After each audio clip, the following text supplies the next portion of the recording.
بسم اللہ الرحمن الرحیم۔ انارکلی لاہور میں جو واقعہ ہوا یہ کسی اسلام دشمن اور پاکستان دشمن عناصر کی سازش ہے، چاہے کسی کل عدم جماعت کا اس میں ہاتھ ہو جو بلوچستان سے تعلق رکھتی ہے یا دہشت گرد عناصر ہیں، ٹی ٹی پی ہے، دوسرے ہیں، چاہے ان کا ہاتھ ہو، یہ پاکستان کو اندرونی لحاظ سے کمزور کرنے کی سازش ہے۔ اللہ رب العزت نے ان جیسے فتنوں سے نابرد آزما ہونے کے لیے اور ان فتنوں کے ہاتھنے کے لیے ہمیں قرآن میں ایک اصول دیا ہے۔ ارشاد فرمایا سورۃ المائدہ آیت نمبر 33 میں، انما جزاء الذین یحاربون اللہ ورسولہ، بے شک جو لوگ اللہ اور اللہ کے رسول سے جنگ کرتے ہیں، محاربت کرتے ہیں، فرمایا ان کی سزا یہ ہے وَيَسْعَوْنَ فِي الْأَرْضِ فَسَادًا، اور وہ زمین میں فساد برپا کرتے ہیں۔ ان لوگوں کی سزا جو اللہ اور اس کے رسول سے جنگ کرتے ہیں اور زمین میں فساد برپا کرتے ہیں، اللہ تعالی نے فرمایا ان یقتلوا، انہیں قتل کر دیا جائے۔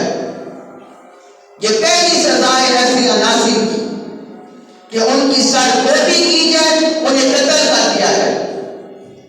اور دوسرا فرمایا اور یصلبون، یا انہیں پھانسی پر چڑھا دیا جائے، سولی پر چڑھا دیا جائے۔ اور تیسرا فرمایا اور تقطع ایدیہم وارجلہم من خلاف، یا ان کے ہاتھ اور پاؤں مخالف سمتوں سے کاٹ دیے جائے۔ یہ تیسری سزا اللہ تعالی نے بیان کی۔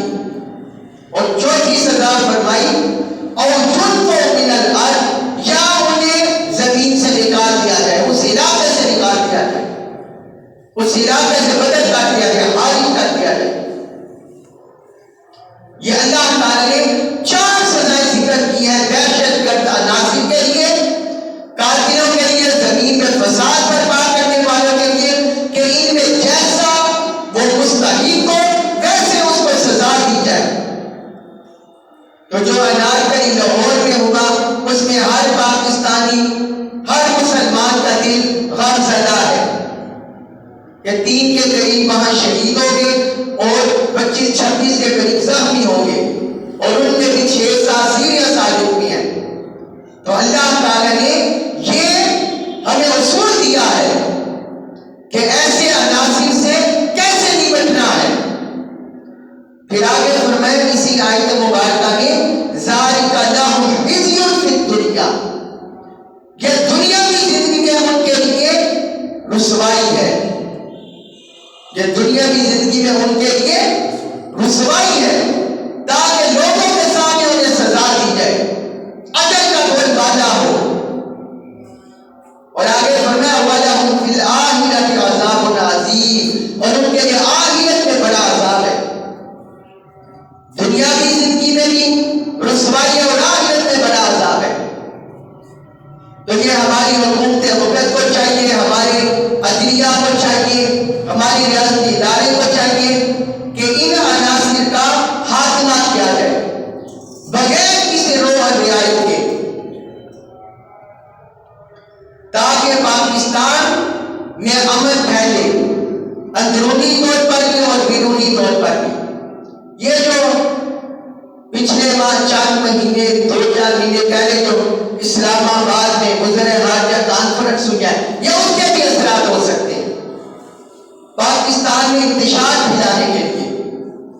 تو اس حوالے سے اور پھر پاکستان کو بھی سلامتی کے لیے اپنا دائیں حمل بنا رہا ہے، اس حوالے سے بھی یہ سازش ہو سکتی ہے۔ اندرونی اور بیرونی عناصر مل کر جو پاکستان اور اسلام دشمن عناصر ہے وہ کمزور کرنے کی سازش کر سکتے ہیں اور کرتے ہیں۔ اللہ تعالیٰ پاکستان پاکستان کی حفاظت فرمائے اور اس خطہ کو قیامت تک آباد فرمائے.